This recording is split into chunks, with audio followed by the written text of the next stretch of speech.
No canto direito do seu vídeo, imagens ao vivo da passagem de Rafah. Essa passagem faz a ligação entre a faixa de Gaza e o Egito. Estamos monitorando esse ponto porque hoje mais uma lista de estrangeiros autorizados a deixarem o território da faixa de Gaza foi divulgada.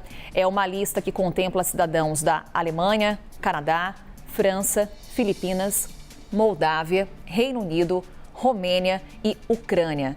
A maioria é da Alemanha, 159 cidadãos que poderão deixar o território da faixa de Gaza. Reforço, é a quinta lista, é o quinto grupo que está autorizado a deixar a faixa de Gaza em direção ao Egito.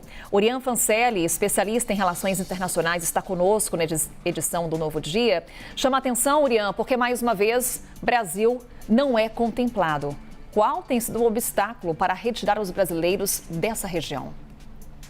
Carol, não existe uma explicação oficial para por que isso está acontecendo, né? A gente pode só especular que até agora grande parte dos países que foram contemplados com essa permissão para os seus nacionais deixarem a região são grandes apoiadores, parceiros ali de Israel. Eu não consigo pensar nesse momento em algum outro motivo. E aí, ao mesmo tempo, Israel afirma que não tem um controle sobre essa lista, né? Que é o Egito que controla. De fato, alguns desses países também apoiam o Egito. Os Estados Unidos, que é quem entrou no segundo dia da lista, que teve mais de 400 nacionais com permissão, né, para deixarem a faixa de Gaza, é um grande apoiador militar do Egito, com quase 50 bilhões de dólares em ajuda militar nos últimos 50 anos para o país. E o Brasil está aí tentando acionar diplomatas, autoridades desses países da região para ver se consegue sair. São um pouco mais de 6 mil estrangeiros e, eventualmente, né, essas pessoas vão acabar saindo. O negócio é que cada minuto conta, como disse a Muriel aqui outro dia na CNN, acontecem mais de 400, em média 400, 500 ataques por dia contra a faixa de Gaza. Então, de fato, a vida dessas pessoas está correndo um risco muito grande. E quando hoje falamos em um mês dessa guerra, Orian, lembramos que quando o conflito teve início, o Brasil presidia o Conselho de Segurança das Nações Unidas. Como é que a gente pode avaliar o que o Brasil fez naquela oportunidade e o que vem fazendo desde então? Eu acredito que conseguiu, sim, colocar... O país conseguiu se projetar internacionalmente com base naquilo por dois motivos, né? O primeiro deles é que mostrou uma capacidade muito grande de diálogo. Então, por mais que uma das propostas a gente tenha visto um veto dos Estados Unidos e uma abstenção do Reino Unido, conseguiu ali o voto, o apoio de outros 12 países. Então, isso foi positivo para a gente, por mais que não tenha sido aprovada uma resolução.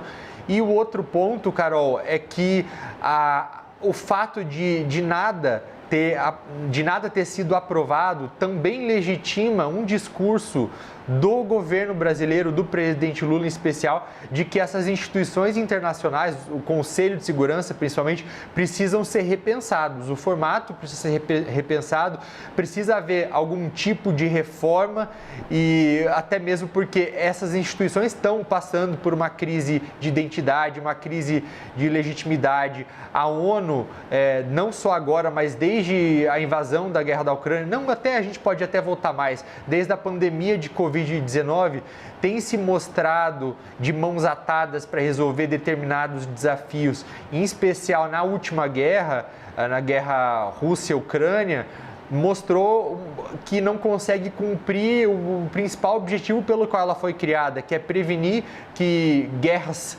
fossem realizadas, né? A ONU surgiu nesse contexto, no pós-Segunda Guerra, visando prevenir guerras. Isso não tem acontecido. A ONU tem se mostrado uma grande ONG que serve basicamente para tentar aliviar as consequências humanitárias para esses conflitos.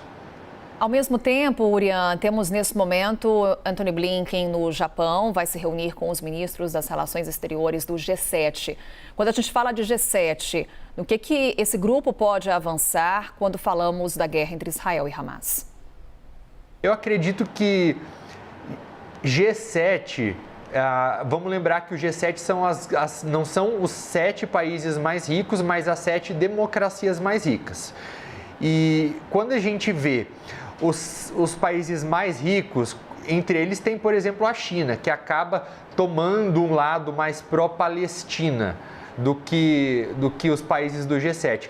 A última reunião do G7, que inclusive o presidente Lula foi convidado, foi bastante incisiva em condenar a Rússia, em condenar a guerra, a invasão ilegal russa na Ucrânia.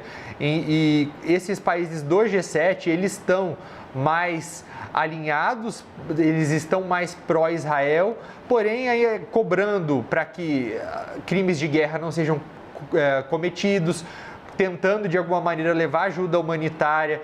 Então, G7, na minha opinião, pode servir principalmente para mostrar um apoio para Israel, para incentivar a não entrada de outros grupos, mas ao mesmo tempo também que cobra uma responsabilidade humanitária do país para que tome cuidado e não mate civis.